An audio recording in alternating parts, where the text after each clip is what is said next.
இந்த நாள் செய்திக்குரிய தலைப்பு என்ன சொன்னால், கர்த்தரில் பலப்படுங்கள். எல்லாரும் சேர்ந்து சொல்லாமா? சபையார் எல்லாரும் கர்த்தரில் பலப்படுங்கள். ஆமா, இந்த சத்தத்தை கேட்கிற எல்லாருமே நீங்க சொல்லலாம் என் கூட சேர்ந்து, என்னன்னா கர்த்தரில் பலப்பட வேண்டும். அல்லேலூயா. எபேசியர் 6ஆம் அதிகாரம் 10ஆம் வசனத்திலிருந்து நீங்கள் வாசிக்கும் போது அதில் சொல்லப்பட்ட வார்த்தை, ஒரு வார்த்தை இருக்கும், கடைசியாக சகோதரரே. இந்த கடைசியாக அப்படின்ட்டு சொல்லும்போது நல்லா கவனிக்கணும். போன வாரத்தில் கூட அப்போஸ்தலர் 2:17 கடைசி நாட்களிலே மாம்சமான யாவர் மேலும், அப்போ கடைசியாக, கடைசி நாட்கள் அப்படின்ட்டு சொல்லும்போது இந்த நாளுக்குரிய அபிஷேகத்தையும் வல்லமையும் ஆண்டவரிடத்தில் நாம் அதிகமாய் பெற்றுக்கொள்ள ஆயத்தமாக இருக்க வேண்டும். ஒரு ஆமேன் சொல்லலாமா? ஆமேன். கடைசியாக அப்படின்னு சொன்னால் நீங்கள் ரெகுலர் பேட்டர்னாக ரெகுலராக ஜெபித்தது போல ரெகுலராக இருந்தது போல இல்லை. இது ஆமேன், ஒரு எண்ட் டைமில் வந்துட்டோம், கடைசி நாட்களில் வந்துட்டோம். இந்த நாளிலே கர்த்தரிலே நாம் பலப்பட வேண்டும் அப்படின்னு சொன்னால், ஏன் கர்த்தரில் பலப்படணும் அப்படின்னு சொன்னால், இந்த பூமிக்குரிய வாழ்க்கையில் நமக்கு போராட்டம் உண்டு. அல்லேலூயா. போராட்டம் உண்டு. பவுல் சொல்றார், நான் நல்ல போராட்டத்தில் ஒரு நல்ல போராட்டம். இன்றைக்கு நினைக்கலாம், அது என்னையா வாழ்க்கையில் போராட்டம் இருக்கக்கூடாது, கஷ்டம் வரக்கூடாது, நெருக்கடி வரக்கூடாதுன்றது தான் ஆலயத்துக்கு வரோம், ஜெபத்துக்கு வரோம், இயேசுநாதரை நம்புகிறோம். ஆனால் எனக்கே இந்த போராட்டம், எங்களுக்கே இந்த போராட்டம், ஏன் இந்த போராட்டத்தில் இருக்கணுமா? ஆமென். நல்லா கவனிக்கணும். நாம் அழிந்து போகிறதுக்காக இந்த பூமியில் வாழலை, நித்திய ஜீவனை பெற்றுக்கொள்ளத்தக்கதாக ஓடிட்டு இருக்கிறோம். ஒரு ஆமென் சொல்லுங்க பார்க்கலாம். நமக்கு எதிராய் வைத்திருக்கிறதான மிகப்பெரிய பந்தய பொருள் நமக்கு இருக்கிறது. அல்லேலூயா. இங்கு அங்கேயும் நம்ம தலை சாயாதபடி, திரும்பாதபடிக்கு நேராக நாம் ஓட வேண்டும். அது எப்படின்னு சொன்னா, கர்த்தரிலே வேதம் சொல்லுகிறது பாருங்க. இந்த 6ஆம் அதிகாரத்தில் 10ஆம் வசனம், கடைசியாக என் சகோதரரே கர்த்தரிலும் அவருடைய சத்துவத்தின் வல்லமையிலும் பலப்படுங்கள். ஆமென். அப்படின்னு சொன்னா, ஒரு எதிரியை தாக்கணும்னா முதலாவது நமக்கு பலன் வேண்டும். ஒரு எதிரினுடைய தாக்கத்தை அல்லது எதிரினுடைய பலத்தை நாம் அறிந்திருக்க வேண்டும்.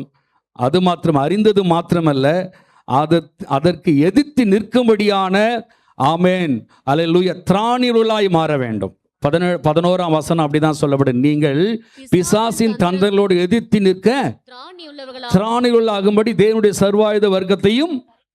பல முறை இந்த செய்தியும் கேட்டிருக்கலாம், இந்த வசனத்தை தியானிச்சிருக்கலாம். இது யாரும் அவ்வளோ ஒன்றும் புதுசாக யாரும் அப்படி பார்த்துருக்க மாட்டேங்கன்னு நினைக்கிறேன். கண்டிப்பாக இதை வாசித்திருக்கணும் ஒவ்வொரு தேவ பிள்ளைகளும். அப்போ பாருங்க, நமக்கு போராட்டம் உண்டு. ஆனால் யாரோடு போராட்டம்? ஆமென், மாம்சத்தோடு இரத்தத்தோடும் அல்ல. அல்லேலூயா. இந்த வசனத்துல வாசித்து பாருங்க, 12ஆம் வசனம், ஏனெனில் மாம்சத்தோடும் இரத்தத்தோடும் அல்ல, துரைத்தனங்களோடும் அதிகாரங்களோடும் இப்பிரபஞ்சத்தின் அந்தகார லோகாதிபதிகளோடும் வான மண்டலங்களில் உள்ள பொல்லாத ஆவிகளின் சேனையோடு நமக்கு போராட்டம் உண்டு. ஆமா, சேனைகளோடு போராட்டம் உண்டு. பிரதர் சிஸ்டர் நல்லா கவனிக்கணும். இந்த சத்துருடைய எதிர் தாக்கம், பிசாசனுடைய சதி திட்டங்களை முதலாவது அதை அறிந்து அதற்கு எதிர்த்து நிற்கக்கூடிய திராணியுள்ளவர்களாய் இருக்கும்படியாக தான் பரிசுத்த ஆவியினுடைய ஒத்தாசை நமக்கு தேவை. அல்லேலூயா. நம்முடைய சுய பலத்தில் ஓடவே முடியாது.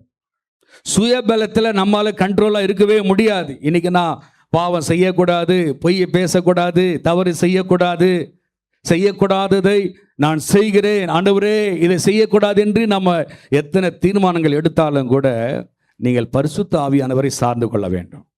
ஏன்னா நம்ம எல்லாம் பலவீனம் உள்ளவர்களுக்கு வேதத்தில் வாசிக்கிறோம். நம்ம அது ஆவியோ உற்சாகம் உள்ளது, மாம்சமோ பலவீனம் உள்ளது. ஆமென். மாம்சம் சொல்லும், நைட்டெல்லாம் தூங்கலை, ஏசி சரியாக ஓடலை, ஃபேனும் சரியாக ஓடலை, தூக்கம் சரியில்லை, பரவாயில்ல இருக்கட்டும், சாயந்தரம்னா ஆராதனை, நாளைக்கு தான் 1ஆம் தேதி ஆராதனை இருக்குமே அப்படின்னு மாம்சம் சொல்லியிருக்கோம். சொல்லிச்சா? அல்லேலூயா. ஆமென். சிலருக்கு சொல்லியிருக்கோம், மாம்சம் இழுக்கும் நம்மளை. ஆவி சொல்லும், தட்டி எழுப்போம், போ கர்த்தர் உன்னை நடத்தினார்.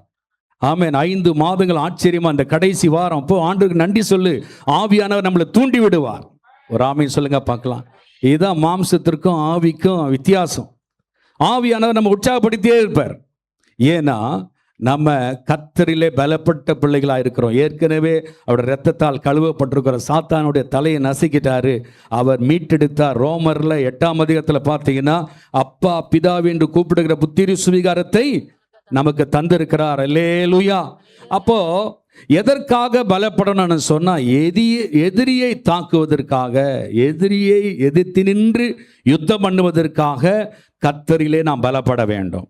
ஒரு ஆமென் சொல்லாமா?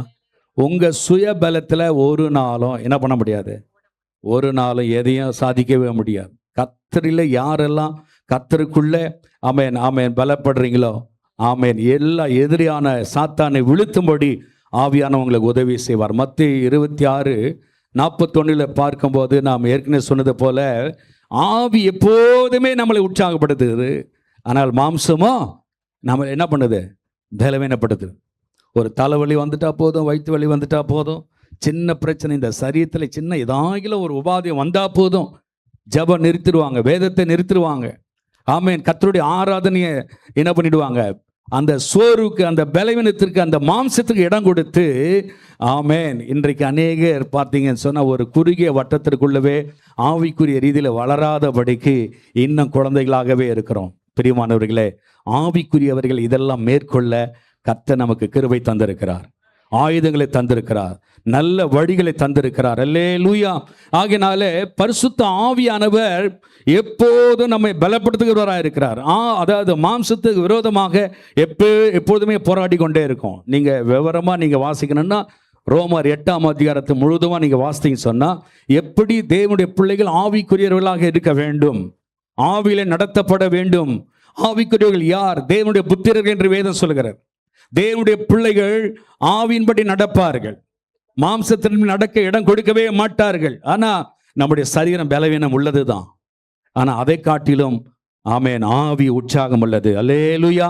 ஆகினாலே ஆவியானவருக்கு இடம் கொடுப்போம், ஆவியானவருக்கு முதலிடம் கொடுப்போம். ஆமென். அல்லேலூயா. கர்த்தர் பெரிய பெரிய காரியங்களை செய்வார். பாருங்க, இன்னைக்கு மாம்சம் என்னெல்லாம் சொல்லும், இன்னைக்கு முக்கியமான கல்யாணம், அதுக்கு நான் போய் ஆகணும். ஆக நான் என்ன பண்ண, நம்மளே என்ன பண்ணுவோம், சமாளிச்சுக்குவோம். பரவாயில்ல, நாளைக்கு போய்க்கலாம் ஆராதனை, இன்னொரு நாளைக்கு போகலாம், அடுத்த வாரத்தில் போய்க்கலாம். இந்த விடுமுறை நாட்களினால ஒருவேளை ஊருக்கு போயிருக்கலாம், அது நியாயமான காரியம். இங்கே இருந்துக்கிட்டே நல்லா தூங்கி வழிஞ்சிட்டு, ஐயோ நான் தூங்கிட்டேன், ஆராதனைக்கு வர முடியல, ஜெபத்துக்கு, அப்படி இல்லை. ஆவியானவர் உற்சாகப்படுத்துகிறவர். ஆவியானவருக்கு செவி கொடுக்கணும், அதான் மெயின். நீங்கள் ஆவியானவருக்கு முதலிடம் கொடுத்தீங்கன்னு சொன்னால், நீங்கள் எங்கெல்லாம் விழுந்துக்கிறீங்களோ அங்கே உங்களை தூக்கி எடுத்து, ஆமென், பிசாசை தோற்கடிக்க கர்த்தர் உங்களுக்கு பலன் கொடுப்பார். அல்லேலூயா. அதுதான் 11ஆம் வசனத்தில், நீங்கள் பிசாசின் தந்திரங்களோடு எதிர்த்து நிற்கிற திராணிகளாகும்படி தேவனுடைய சர்வாயுத வர்க்கத்தை தரித்து கொள்ளுங்கள். ஆமென். அல்லேலூயா. 2 கொரிந்தியர் 2:11 பார்த்தீங்கன்னா, நாம் மோசம் போகாதபடி, ஆமென், அதில் வசனம் சொல்லுகிறது, பிசாசுடைய தந்திரங்களை நாம் அறிந்திருக்க வேண்டும்.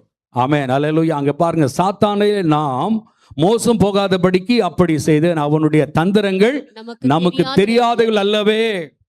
நான் அடிக்கடிக்கு சொல்லுவேன், பிசாசு நேரடியாக அவங்கள தாக்க மாட்டான், ஏன்னா அவன் தந்திரமானவன்.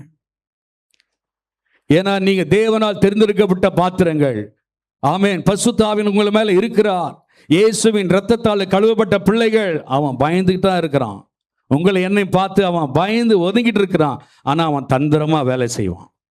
அல்லேலூயா. ஏதேன் தோட்டத்தில் அவன் தந்திரமா தான் வேலை செஞ்சான். நீ புசிக்க நாளிலே சாகவாய், நீ சாவதில்லைன்னு அவன் சொல்றான். ஆண்டவருக்கு விரோதமான வார்த்தைகளை கொண்டு வரான். இதை நீ என்ன பண்ணாத, புசிக்காதன்னு சொன்னார். ஆனா அதை நீ புசித்தா உனக்கு ஜீவன் உண்டாகும். ஆமென். அப்ப பாருங்க, எதிர்மறையாக பேசுகிறான். அங்க பாருங்க, மாம்சத்துக்கு இடம் கொடுத்ததுனால, ஆமென், அவர்கள் ஏதேன் தோட்டத்தை விட்டு விரட்டப்பட்டார்கள். தேவன் வைத்திருந்த ஆசீர்வாதத்தெல்லாம் இழந்து போன ஒரு சூழ்நிலை. ஆனாலும் கர்த்தர் அவரை விடல. ஆமென். ஆண்டவராகிய இயேசு கிறிஸ்து, பிதாவாகிய தேவன் தன்னுடைய சொந்த குமாரனை அனுப்பி தந்து இவை எல்லாவற்றிலிருந்து மீட்டெடுக்கும்படி பரிசுத்த ஆவியானவர் நமக்கு உதவி செய்கிறார். அல்லேலூயா. ஆகையினால பிசாசின் தந்திரங்களோடு எதிர்த்து நிற்க ஒவ்வொரு தேவ பிள்ளைகளும் என்ன பண்ணணும், தேவ சன்னிதானத்தில் வந்து காத்திருக்கணும். இன்றைக்கு வாலிபர்கள், வாலிப பெண் பிள்ளைகள், வாலிப ஆண் பிள்ளைங்க, வயோதிபர்கள், நடுத்தர வயது யாரா இருக்கட்டும், ஆமென். நாம் ஆவியிலே பலப்பட்டிருக்கிறோமா, கர்த்தரிலே அவருடைய வல்லமையில நாம பலப்பட்டிருக்கிறோமா என்பதை சீர்தூக்கி பாருங்க. இந்த 6வது மாதத்துக்குள்ள நீங்கள் பிரவேசிக்கும் போது கர்த்தருடைய வல்லமை உங்க மேல வந்து இறங்குவதை நீங்க பார்ப்பீங்க. கர்த்தருடைய சமூகத்தில் நீங்கள் காத்திருக்கும் போது இந்த திராணி, இந்த வல்லமை எங்கே உண்டாகிறது என்று சொல்லி சில குறிப்புகளை சொல்லி நான் வேகமாக முடிக்க விரும்புகிறேன். கர்த்தருடைய ஆவியானவர் நம்மோடு கூட இடைப்படுவாராக. அல்லேலூயா. 2 கொரிந்தியர் 10ஆம் அதிகாரம் 3ஆம் வசனம். ஆமென். அல்லேலூயா. மாம்சத்தில் நடக்கிறவர்களா இருந்தும் மாம்சத்தின்படி போர் செய்கிறவர்கள் அல்ல. மாம்சத்தின்படி போர் செய்கிறவர்கள் அல்ல. எங்களுடைய போர் ஆயுதங்கள், எங்களுடைய போராயுதங்கள் மாம்சத்துக்கு கேதுவற்றவர்களா இராமல் அரண்களை நிர்மூலமாக்குறதற்கு பலமுள்ளவைகளா இருக்கிறது. ஆமென். தேவ பலமுள்ளவர்களா இருக்கிறோம். அல்லேலூயா. அப்ப பாருங்க, வேத வசனத்துல மாம்சத்தின்படி நம்முடைய பேராயுதங்கள், அந்த வசனத்தை போடுங்க, அந்த வசனத்தை மீண்டும். ஆமென். எங்களுடைய, எல்லாரும் வாசிக்கலாமா? எல்லாரும் சேர்ந்து வாசிக்கலாம். எங்களுடைய போராயுதங்கள் மாம்சத்திற்கு ஏற்றவைகளா இராமல் நிர்மூலமாக்குறதுக்கு தேவ பலமுள்ளா இருக்கிறது. ஆமென். மாம்சத்துல நம்மால யுத்தம் பண்ணவே முடியாது. அதுதான் 6ஆம் அதிகாரத்துல 12ஆம் வசனம். நமக்கு மாம்சத்தோடு இரத்தத்தோடும் நமக்கு போராட்டம் இல்லை, பிரபஞ்சத்தின் பொல்லாத லோகாதிபதிகளுடைய வானமண்டல பொல்லாத ஆவிகளின் சேனைகளோடு நமக்கு போராட்டம் உண்டு. இந்த போராட்டத்துல ஜெயிக்கணும்னா கர்த்தருடைய வல்லமை மாத்திரம்தான் நமக்கு, ஆமென், அது நமக்கு ஜெயம் கொடுக்கிறதா இருக்கிறது. கர்த்தருடைய வல்லமை தவிர வேற எந்த விதத்திலும் நாம் ஜெயிக்கவே முடியாது. பரிசுத்த ஆவியானவர் நமக்கு திருவுளம் பற்றுகிற ஆண்டவராக இயேசு கிறிஸ்து இந்த பூமியில வாழ்ந்த நாட்களிலே நீங்கள் பார்க்கும்போது கடைசியாக அந்த சிலுவையிலே போவதற்கு முன்பதாக ஒரு ஜெபம் செய்வதை நீங்கள் அறிவீர்கள். இயேசு கிறிஸ்துவானவர், ஆமென், லூக்கா 22:39 நீங்க பார்த்தீங்கன்னு சொன்னா அந்த இடத்துல 39 43 வரைக்கும் வாசிக்கும்படி கேட்டுக்கொள்கிறேன். ஆமென். பின்பு அவர் புறப்பட்டு வழக்கத்தின்படியே ஒலிவ மலைக்கு போனார். அவருடைய சீஷரும் அவரோடு கூட போனார்கள். அவ்விடத்தில் சேர்ந்த போது அவர் அவர்களை நோக்கி, நீங்கள் சோதனைக்குட்படாதபடிக்கு ஜெபம் பண்ணுங்கள் என்று சொல்லி அவர்களை விட்டு கல்லெறி தூரம் அப்புறம் போய் முழங்கால் படிட்டு, ஆமென், பிதாவே உமக்கு சித்தமானால் இந்த பாத்திரம் என்னை விட்டு நீங்கும்படி செய்யும், ஆயினும் என்னுடைய சித்தன்படி அல்ல உம்முடைய சித்தத்தின்படி ஆக கடது என்று ஜெபம் பண்ணினார்கள். இயேசு கிறிஸ்து ஜெபம் பண்ணாரு. இந்த பூமியிலே 3 வருஷம் ஊழியத்தில் அவர் சுய சித்தத்தின்படி செய்யாதபடிக்கு பிதாவின் சித்தத்தை செய்கிறவராக இருந்தார். ஒரு ஆமென் சொல்லுங்க பார்க்கலாம். அப்போ இயேசு கிறிஸ்துவானவர் எப்படி பிதாவை சார்ந்திருந்தாரோ அதே போல நாமும் கூட இந்த பூமிக்குரிய இந்த உலக வாழ்க்கையில, ஆமென், ஆவிக்குரியவர்களாக இருக்கிறபடினாலே கர்த்தரோடு கூட நெருக்கமுள்ளவர்களாக, இசைந்தவர்களாக, ஐக்கியமுள்ளவர்களாக இருக்கும்போது என்ன ஜெபிக்கணும், எதுக்காக ஜெபிக்கணும், எப்படியெல்லாம் பிசாசை மேற்கொள்ள வேண்டும் என்று கர்த்தர் நமக்கு பலனை கொடுக்கிறார், ஞானத்தை கொடுக்கிறார், கிருபை தருகிறார், வரங்களை தருகிறார், இன்னும் நிறைய ஆசீர்வாதங்களை தருகிறார். அதில் சந்தேகமே கிடையாது. அல்லேலூயா. அப்போ பாருங்க, இயேசு கிறிஸ்துவானுடைய ஜெபத்தில் பார்த்தீங்கன்னா, ஆண்டவரே இந்த பாத்திரம் நீங்க கூடுமானால் நீங்கும்படி செய். எதற்காக? சர்வ லோகத்தின் உலகத்தினுடைய எல்லா மனிதனுடைய பாவத்தை சுமக்கும் போது தேவனுடைய பிதாவினுடைய முகம் மறைக்கப்படுகிறது. இந்த மறைக்கப்படுகிறது, தேவனுடைய உறவு துண்டிக்கப்படுகிறது. இதுதான் எனக்கு வேதனை, இதுதான் எனக்கு தாங்க முடியல ஆண்டவரே, பிதாவே இது இந்த பாத்திரம் நீங்க கூடுமானால் நீங்கபடி செய்யும் என்று சொல்லி தான் ஜெபம் பண்ணாரு. ஆமென். பிதாவின், ஆமென், சத்தம், அந்த இயேசு கிறிஸ்துடைய சத்தம் பிதாவுக்கு கேட்டது. அது உண்மையான ஒரு நல்ல ஜெபம்தான். ஆகிலும் பிதாவின் சித்தம் என்ன? மனுகுலத்திற்கு இயேசு கிறிஸ்துவான மரித்தால் ஒழிய இரத்தம் சிந்ததில் இல்லாமல் பாவ மன்னிப்பு இல்லை. ஆமென். அல்லேலூயா. பாவத்தில், சாபத்தில், பிசாசின் பிடியில் இருக்கிறவர்களை விடுதலை ஆக்க வேண்டும் என்று அவர் சிலுவையில் அவர் வெற்றி சிறக்க பண்ணினார். அல்லேலூயா. சாத்தானுடைய தலையை நசுக்கி போட்டார். எத்தனையோ சதி திட்டங்களை கொண்டு வந்தான் பிசாசு. 2 வயதிலேயே இயேசு கிறிஸ்துவை அழிக்க வேண்டும் என்று எத்தனையோ திட்டங்கள், சட்டங்கள் போடப்பட்டது. ஆனால் பிதாவின் சித்தத்தை நிறைவேற்றும்படிக்கு இயேசு கிறிஸ்துவான தன்னை முற்றிலும் ஒப்பு கொடுத்தார். அல்லேலூயா. ஆகினா அதுக்கு இடையில யாரும் இயேசு கிறிஸ்துவை என்ன பண்ண முடியல, கூடவே இருந்த நேரத்துல எல்லாம் கூட அவரை பிடிக்க முடியல, அவரை கொல்ல முடியல. ஏன்னா பிதாவின் சித்தம் இல்லாமல் எதுவும் நடக்கல. ஆகினாலே இயேசு கிறிஸ்து ஜெபம் பண்ணின பொழுது இயேசு கிறிஸ்துனுடைய ஜெபத்தை ஆமென் பிதாவாகிய தேவன் கேட்டு, அடுத்த வசனத்தை வாசித்து பாருங்க. ஆமென். லூக்கா 22. அப்பொழுது வானத்திலிருந்து ஒரு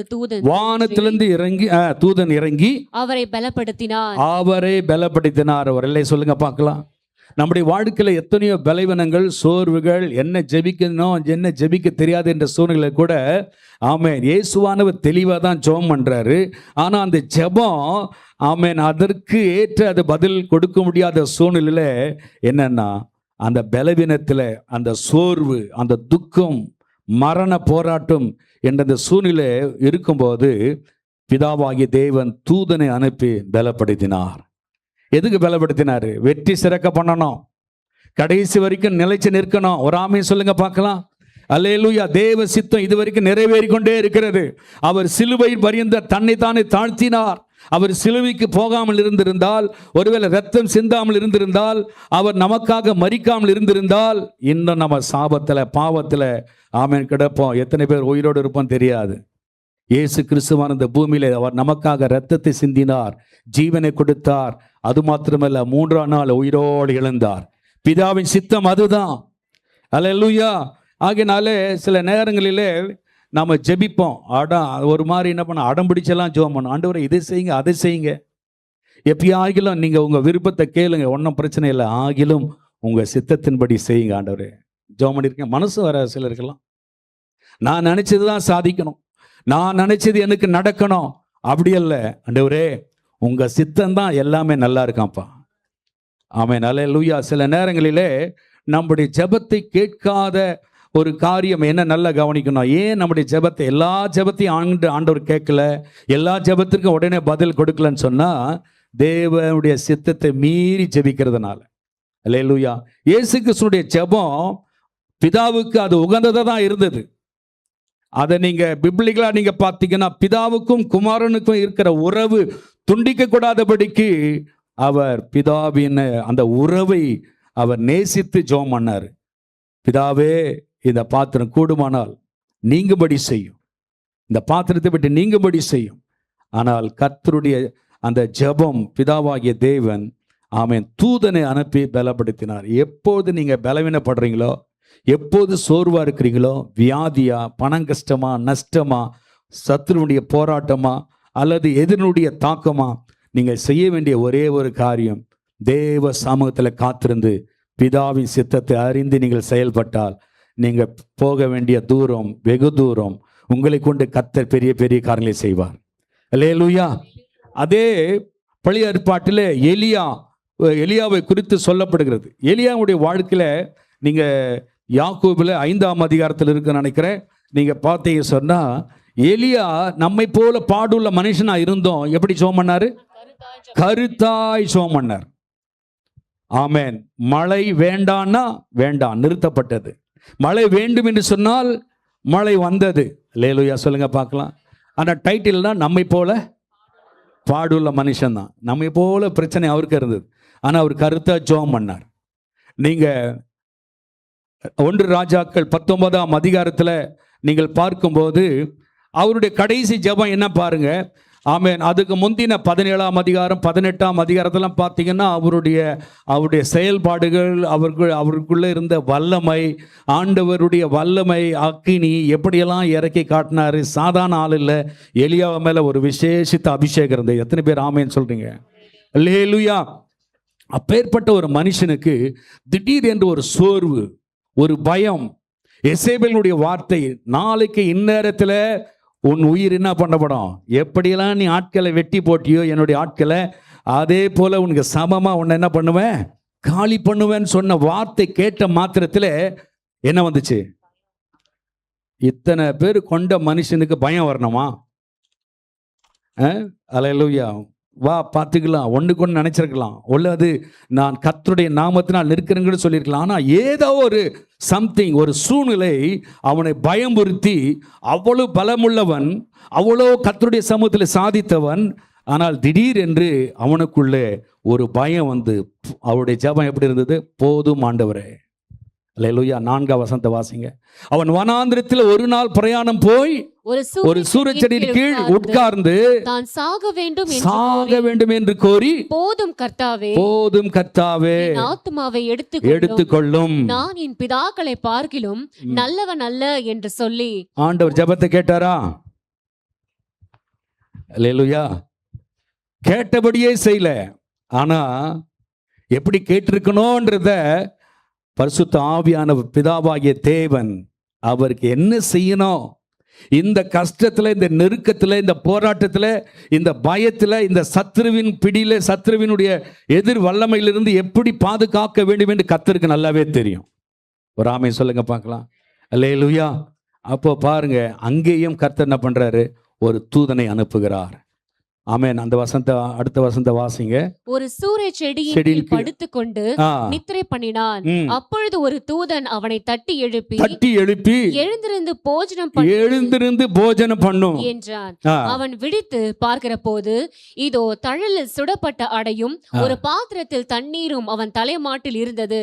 அப்பொழுது அவன் புசித்து குடித்து, நான் சாகணும் ஆண்டவரே, என் ஜீவனை எடுத்துக்கொள்ளும் என்று ஜெபித்தவனுக்கு இப்ப என்ன கொடுக்கிறாரு? உயிர் கொடுக்கிறாரு. அல்லேலூயா. ஒரு ஆமென் சொல்லுங்க பார்க்கலாம்.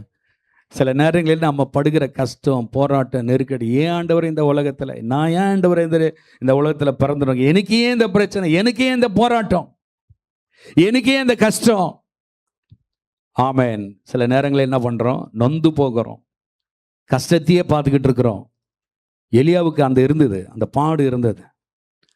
450 பாகால் தீர்க்கதரிசி முன்பதாக ஒரே நபராக, சிங்கிள் நபராக இருந்து, ஆமென், பலிபீடத்தை செப்பனிட்டு பரிசுத்தப்படுத்தி கர்த்தருடைய சமூகத்தில் பிதாக்களின் தேவனை நோக்கி அவன் ஜெபம் பண்ணா. கர்த்தருடைய அக்கினி இறங்கி கர்த்தரே தேவன் என்று அறிக்கை செய்கிற அளவுக்கு, ஆமென் ஆமென், அநேக காரியங்களில் ஜெயம் கொடுத்தார். அக்கினினாலே வெளிப்பட்டார். எல்லாரும் பாகாலுக்கு முன்னாடி ஓடினவங்க, விற்கிறதுக்கு முன்னாடி ஓடினவங்க எல்லாரையும் தம் பக்கமாக, கிறிஸ்துவின் பக்கமாக, கர்த்தர் பக்கமாக திருப்பின ஒரு உன்னதமான ஒரு தேவ மனுஷன் வாழ்க்கையில் ஒரு சோர்வு வருது. நீங்க வந்திருக்கிற தெய்வ பிள்ளைகளை நல்லா கவனிக்கணும். ஊழியக்காரன் நானாக இருந்தாலும் சரி, அவரவர்களுக்கு பாடு உண்டு, போராட்டம் உண்டு. பழமொழி சொல்லுவாங்கல்ல, வீட்டுக்கு வீடு வாசப்படி. சரி, நம்ம அதை இப்போ பேச விரும்பல. ஆமென். ஆனால் வசனம் சொல்லுது, ஆமென், உங்களுக்கு போராட்டம் உண்டு, உங்களுக்கு யுத்தம் உண்டு. அல்லேலூயா. ஆமாம், வேத வசனத்தில் நம்ம தெளிவாக நம்ம கவனிக்கணும். உபத்திரம் உண்டு, யோவான்ல வாசிக்கிறோம். அப்போனா எப்படி, என்ன செய்யறது? அந்த உபத்திரவத்தில், கஷ்டத்தில், போராட்டத்தில் கர்த்தர் உங்களுக்கு உதவி செய்ய ஆயத்தமாக இருக்கிறார். அல்லேலூயா. நீங்கள் தப்பாக ஜெபம் பண்ணா கூட உங்கள் ஜெபத்தை சரிப்படுத்தி உங்களுக்கு தேவையான பதில் கொடுக்கிறவர் பரிசுத்த ஆவியானவர். நல்ல உற்சாகமாக ஆமீன் சொல்லலாம். அல்லேலூயா. போத ஆண்டவரை எடுத்துக்கொள்ளுன்னு சொன்னா உடனே எடுத்துட்டாரா? இல்லை. தேவ சித்தம் இல்லாம உங்க ஜீவனை யாரும் பறிக்கவே முடியாது. அல்லேலூயா சொல்லுங்க. சில நேரங்களில் நாம அறிக்கை எடுக்கிற நாவுகளை கர்த்தர் என்ன பண்றார்? மன்னிக்கிறார். இதான் ரட்சிக்கிறார். ஏதோ நீங்க என்னைக்கோ ஒரு நாள் ரட்சிக்கப்பட்டீங்களா, அது இல்லை. ஒவ்வொரு நாளும் நம்மளை ரட்சிக்கிறார், ஒவ்வொரு நாளும் விடுதலை ஆக்கிறார். நாம என்னதென்று ரோமர் 8:26 சொல்லப்படுகிறது. நாம் இன்னதென்று வேண்டிக் கொள்ள தெரியாது இருக்கிற போது பரிசுத்த ஆவியானவர் என்ன பண்றார்? நமக்காக அந்த வார்த்தை மாத்திரம் இல்லை, எனக்கு ரொம்ப பிடித்த வார்த்தை பெருமூச்சிகளோடு. அந்த வார்த்தை கவனிங்க. எப்படி பண்றாரா? நம்ம தேவை கூட அப்படி பண்ணது கிடையாது. நம்முடைய தேவை கூட அப்படி பண்றோமா? பெருமூச்சிகளோடு நமக்காக வேண்டுதல் செய்கிறாராம். ஆமென். ஜெபமே பண்ணாத நேரத்தில் கூட, ஆமென், நீங்கள் ஜெபம் பண்ணது, நீங்கள் ஆராதிச்சது, நீங்கள் கர்த்தருக்காக செஞ்சதெல்லாம் கர்த்தர் கணக்கில் வச்சிருக்கிறார். அதனால் இன்னைக்கு பண்ணுற தப்புனால உன்னை கூண்டில் நிறுத்த மாட்டார். ஆமென். உன்னை புறக்கணிக்க மாட்டார், உன்னை கைவிட மாட்டார். நீ வனாந்திரத்தை சந்திக்கிற ஆளாக இருந்தாலும் உனக்கென்று கர்த்தர் தூதனை அனுப்புவார். உன்னை உயிர்ப்பிக்கும்படி, உன்னை விடுதலையாக்கும்படிக்கு அவர் போதுமான தேவனாக இருக்கிறார். இன்றைக்கு அநேகருடைய வாழ்க்கையில் பலன் குன்றி போய் சின்ன வியாதி வந்துட்டா போதும், கஷ்டம், போராட்டம், அதையே பேசி பேசி பேசி என்ன பண்றாங்க? சில நேரத்தில் இனி அவ்வளவுதான், நான் பிழைக்க மாட்டேன், என் குடும்பம் முன்னேறாது, தாங்களே அறிக்கை செய்வாங்க. டாக்டர் கொடுக்கிற ரிப்போர்ட் வச்சியே அவங்க என்ன பண்ணாங்க? பிரேம் பண்ணி, ஆமென், என்னை பொறுத்த வரைக்கும் மருத்துவம் தேவைதான், மாத்திரையெல்லாம் தேவைதான், அவங்க கடவுள் கிடையாது நமக்கு. ஒரு ஆமீன் சொல்லுவீங்க பார்த்தேன்.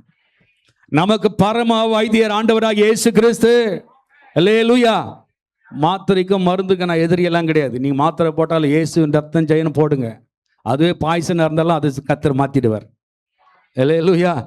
அது மேல நம்பிக்கை வச்சிருக்கிறோம். ஆனா கிறிஸ்துவனுடைய விலையேறப்பட்ட ரத்தத்தின் மேல நம்பிக்கை வைங்க. அவருடைய சமூகத்தில் நீங்கள் பாருங்க, எலியாவுடைய ஜெபம் பாருங்க, போதும் ஆண்டவரே. எசபேலுக்கு பயந்து, நான் நினைக்கிறேன் ஒருவேளை ஊதாரித்தனம் அல்லது சும்மா ஒரு விளையாட்டுக்கு அல்லது ஜோக்குக்கு அல்லது பயமுறுத்துறதுக்காக கூட அந்த வார்த்தை சொல்லியிருக்கலாம். அந்த வார்த்தையை நம்பி அவன் வனாந்திரத்தை நோக்கி ஓடிக்கொண்டிருக்கிறான். இன்றைக்கு சிலர்லாம் பாருங்க, தனிமை என்று ஒரு தள்ளப்பட்ட சூழ்நிலை, ஒதுக்கப்பட்ட ஒரு சூழ்நிலை, இனி வாழ்க்கையில் முன்னேற முடியாது என்று சொல்றவங்க பார்த்தீங்கன்னா ரொம்ப தனிமை நாடி ஓடுவாங்க, வனாந்திரத்தை நோக்கி ஓடுவாங்க. ஆகார் அப்படிதான் ஓடினா. இனி எனக்கு நான் நம்பினதெல்லாம் போச்சு, அவ்வளோதான், என் வாழ்க்கை இனி பிழைக்காது, இனி முன்னேற முடியாதுன்னு நினைச்சா. ஆமென், அல்லேலூயா. கடைசியில் நீர் என்னை காண்கிற தேவன் என்று பேர் வச்சுட்டான். ஒரு ஆமென் சொல்லலாமா? உங்க பிரச்சனை எல்லாவற்றையும் அறிந்திருக்கிறாருங்க, எல்லாமே தெரியும். ஆனா நம்முடைய வாயினாலே நம்ம என்ன அறிக்கை செய்கிறோம் அது மிக மிக முக்கியம். அப்போஸ்தலனாகிய பவுலுக்கு எத்தனை பாடுகள் வந்தது சுவிசேஷத்தின் மூலமாக. இந்த அதிகாரத்தில் நீங்க பார்க்கும்போது கடைசியாக அவர் முடிக்கும் போது அந்த ஜெபத்தை தான் முடிப்பார். ஆமென். எபேசியர் 6ஆம் அதிகாரத்தில் அல்லேலூயா 18ஆம் வசனம் வாசிங்க. எந்த சமயத்திலும் 6:18 வேண்டுதல்களோடும் விண்ணப்பத்தோடும் ஆவினாலே ஜெபம் பண்ணி அதன் பொருட்டு மிகுந்த மன உறுதியோடும் சகல பரிசுத்தவான்களுக்காகவும் பண்ணும் வேண்டுதல்களோடும் விழித்துக் கொண்டிருங்கள். சுவிசேஷத்திற்காக சங்கிலியால் கட்டப்பட்டிருக்கிற ஸ்தானாதிபதியாகிய நான் அதை பற்றி பேச வேண்டியபடி தைரியமாய் பேசத்தக்கதாக நான் தைரியமாய் என் வாயை திறந்து சுவிசேஷத்தின் ரகசியத்தை அறிவிக்கிறதற்கு வாக்கு எனக்கு கொடுக்கப்படும்படி எனக்காகவும் விண்ணப்பம் பண்ணுங்கள். அல்லேலூயா. பாருங்க, சுவிசேஷத்திற்காக சங்கிலியால் கட்டப்பட்டிருக்கிற ஸ்தானாதிபதியாக நான் அதை பற்றி பேச வேண்டியபடி தைரியமாய் பேசத்தக்கதாக. பாருங்க, அப்போஸ்தலனாகிய பவுல் எத்தனையோ சூழ்நிலை கடந்து போன சூழ்நிலை கூட அவர் எதிர்பார்க்கிறது என்ன? ஜெபம். அல்லேலூயா. ஒரு ஆமென் சொல்லுங்க பார்க்கலாம். பேதுருடைய வாழ்க்கையில் நடந்தது என்ன? சபையார் எல்லாம் ஜெபம் பண்ணும்போது சிறைச்சாலையில தூதனை கர்த்தர் அனுப்பினார். பவுலும் சீலாவும் ஆராதிக்கும் சங்கிலினால கட்டப்பட்டு உபத்திரம் தலைக்கலாக அவர்களை வேதனைப்படுத்தி துக்கப்படுத்தின பொழுது அவங்க வேதனையும் துக்கமும் தனிமையும் அவங்க பார்க்காம ஆமென் வானத்தையும் பூமியை உண்டாக்கின கர்த்தருடைய சமூகத்தை நோக்கி பார்த்தார்கள். கர்த்தருடைய சமூகத்தை அவர்கள் ஆராதனை செய்தார்கள். ஒரு ஆமென் சொல்லாமா? கொஞ்சம் உபத்திரம் வந்துட்டா எனக்கே இந்த உபத்திரம், எனக்கே இந்த போராட்டம், எனக்கே இந்த கஷ்டம், சில ஆராதனைக்கே வரமாட்டாங்க. ஜெபமே தேவையில்லை, எனக்கு அற்புதம் நடக்கட்டும் அப்புறம் பார்த்துக்கலாம். நோ, இதுவரைக்கும் செய்த அற்புதத்தை எண்ணி பாருங்க. இதுவரைக்கும் ஆண்டவர் நடத்தின சூழ்நிலை பாருங்க, எப்படியெல்லாம் ஆண்டவர் உங்களை கைவிடாமல் அற்புதமாக நடத்தி வந்தார். ஒரு ஆமென் சொல்லலாமா? இந்த 5 மாதங்களும், இந்த 5ஆம் மாதத்தின் கடைசி வாரத்தில் கர்த்தர் நம்ம இம்மட்டுமா நம்மை கொண்டு வந்திருக்கிறார். அல்லேலூயா. அப்ப பாருங்க, தேவ சமூகத்தில் எலியா சோர்ந்து போன நேரத்தில் கர்த்தர் தூதனை அனுப்பினார். ஏன்னா எலியாவு குறித்து நல்ல ஆண்டவருக்கு தெரியும். என் சமூகத்தில் பயபக்தியாய் ஜெபித்தவன், உத்தமமாய் உண்மையாய் அழிந்து போகிற மக்கள், விக்கிரகத்துக்கு போன மக்களுக்கெல்லாம் ஆமென் கர்த்தர் யார் என்பதை நீ காண்பிச்சல்ல, இன்றைக்கு நீ யார் என்பதை நான் காண்பிக்கிறேன் என்று தூதனை அனுப்பி உயிர்ப்பிக்கும்படி நீ பண்ண வேண்டிய தூரம் வெகு தூரம், உன்னை கொண்டு நான் பெரிய காரியம் செய்வேன் என்று கர்த்தர் சாக விரும்பினவனை ஆமென் செத்தாலே மேலே என் ஜீவனை எடுத்துக்கொள்ளும் என்று அவன் சொன்ன வார்த்தையை மாற்றி உனக்கு நான் ஜீவனை கொடுக்கிறேன் என்று கர்த்தர் உயிர்ப்பித்தார். அல்லேலூயா. இயேசு கிறிஸ்து அந்த பூமியில வாழ்ந்த நாட்களிலே பிதாவின் சித்தத்தை செய்யும்படிக்காக காத்திருந்தார். சீஷர்களை பார்த்து சொன்னார், நீங்கள் போய் சோதனைக்கு உட்படாதபடி என்ன பண்ணுங்க? விழித்திருந்து ஜெபம் பண்ணுங்க. சொன்னதை செய்யும் வரை அவர் என்னை விடுவதில்லை.